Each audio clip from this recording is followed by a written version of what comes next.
Broadcasting live from Youngville, North Carolina and Ontario, Canada. This is GotMead Live, a weekly show where Vicky Rowe and AJ Aramutz bring you the mead news, meadery info, and mead-making discussions from all over, talking with mead makers, mead owners, industry mavens, and influencers. This is GotMead Live, a weekly podcast about mead and the people who love it and where the mead world is going. And now here are your hosts, GotMead owner Vicky Rowe and mead and wine maker AJ Aramutz.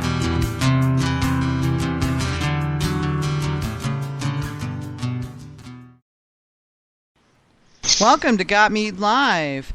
We are here tonight with me and AJ. Manny couldn't make it. He's drinking. Hi, Manny. And doing some other things that are, I don't know if they're as important as the drinking or not. But anyway, he's not able to be here. He had some other obligations. And unfortunately, Ryan is caught up in work crap. So we haven't seen him in a couple of weeks, and we're hoping he'll come back here soon. So that's where we're at with that. However, we have Wayne Boncyk with us tonight, and Wayne has been a regular on the GotMead Forums for like ever, and he's also part of the core team for the Mazer Cup International. So Wayne's been making mead for how long? You been making mead for, Wayne? Longer than many listeners have been alive. I made my first mead in 1979. Oh my God, you're old. Yeah. It's not longer than me, at least. Yeah, a lot longer than a lot of people. So you're right up there with Pete. So yeah, he's here with us tonight, and he's gonna hang with us for the whole show. So way cool, and welcome, Wayne. We really appreciate it. Thank you. So our guest tonight is Ed Nowek from Planet Bee Honey Farm and Mead. They're in British Columbia. And they've won their share of medals at the Mazer Cup and have done some pretty interesting stuff. So we're looking forward to having him on here and seeing what they're doing over on the western side of Canada. We're going to stay in the Great White North for this week at least. So what are we drinking tonight?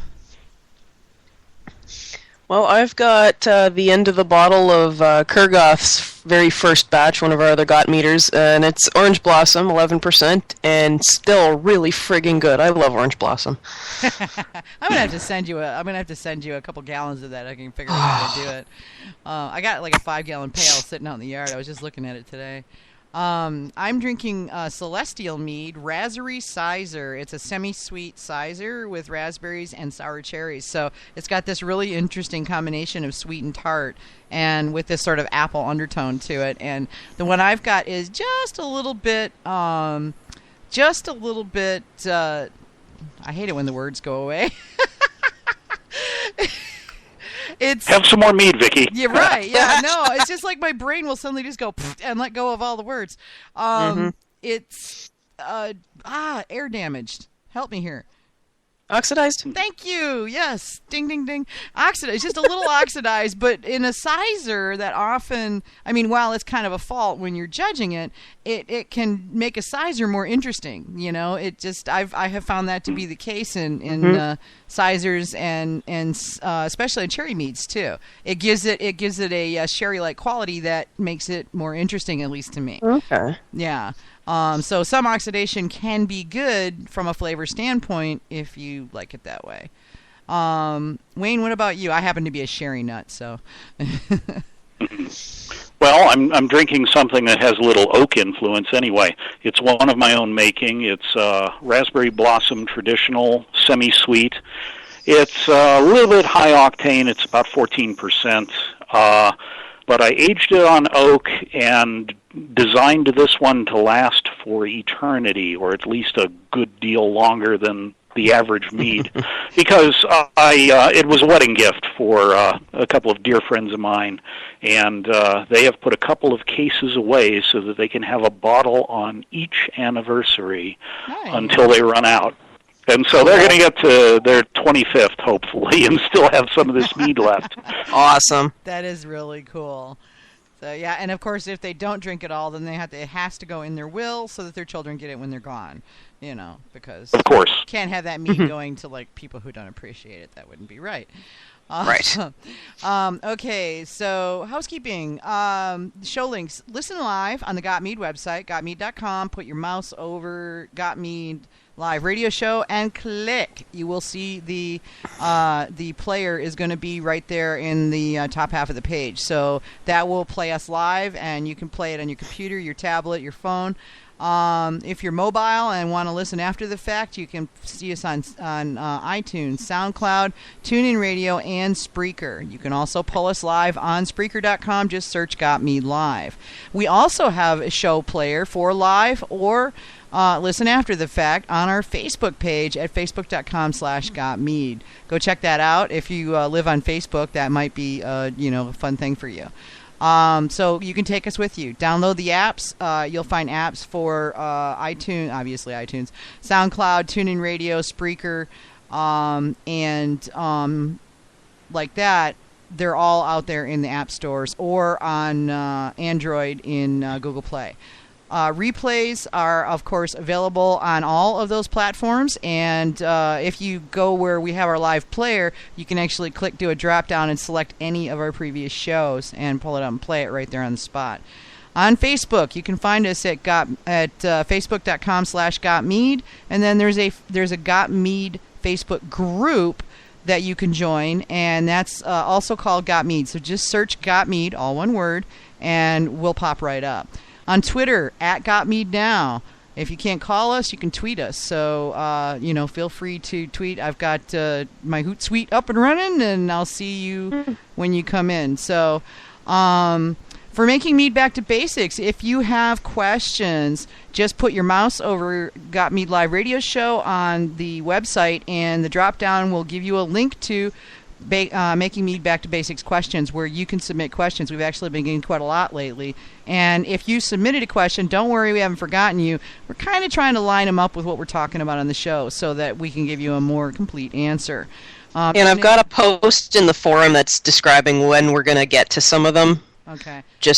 I repeat them all on the forum so that I don't forget about them, and then if there's any additional questions that people have about it, they can ask there. Fabulous. That's great. I really got to create those new forum boards. I keep forgetting. Sorry. I'll fix that. Yes, you do. I promise. It was a little busy last week. Okay, so, if you want to call in anytime during the show, our call-in number is 803-443-MEAD. That's 803-443-6323. And you can call us, and we'll bring you in, and you can join the conversation. All of this stuff takes money. We are, AJ and I are volunteers. The people that come on the show are volunteers. Manny and Ryan are volunteers. We all donate our time because we love mead. But the software, the hosting, all of that stuff costs money, and it does add up. So if you're not already a patron member and you're listening to the show, please consider doing that. It's only $25 a year, and you get access to the patron forums. I always want to do the Randolph Scott thing from, Blazing Saddles, but $25 a year, guys. I mean, that's how much is usually on my Starbucks card. So $25 a year. You get access to the patron forums where you will find people who've got like many decades of mead making experience, like Wayne, and they're hanging out there. That's where the award-winning recipes go. That's where the stuff that takes gold to the Mazer Cup, those recipes are there. So go check it out, and feel free to sign up, and thank you. You can do that from gotmead.com/forum, and you will see a tab that says Become a Patron. Just click there, and it'll walk you through. If you don't like PayPal, feel free to give me a call. My number is 919-554-4625, and I will be happy to set you up. So to celebrate Ed coming on, we're going to do one of his little commercials. And so check out the popular mead tasting bar and experience, Planet B's quote-unquote honeymoon mead, the nectar of the gods. Mead is a historic alcoholic beverage of love, and the term honeymoon was derived from the practice of newlyweds drinking honey wine for one full cycle of the moon. Thus the term honeymoon mead. Made from local British Columbia honey and water finished in various ways from dry to sweet, and often with additional British Columbia fruits and spices. So all local stuff. It can be enjoyed on any occasion that you wish to make special for you or your family or friends. So visit planetbee.com to check them out. And I'm going to go ahead and you want to go ahead and tell them what we're doing on Back to Basics, and I'll get Ed in here? Yeah, we're going to be talking about stabilization, what exactly it is, why would we want to do it, and, of course, how. And because Wayne's the guy that wrote the article that I first started looking at when I was learning about stabilization in my early days of mead making, I figured it would be a good idea if we could see if he could come on, and lo and behold, he did. And there he is, poof. Ta-da. Ta-da. Little did I know that something that I typed up quickly 9 years ago would come back to haunt me later. Well, it came recommended.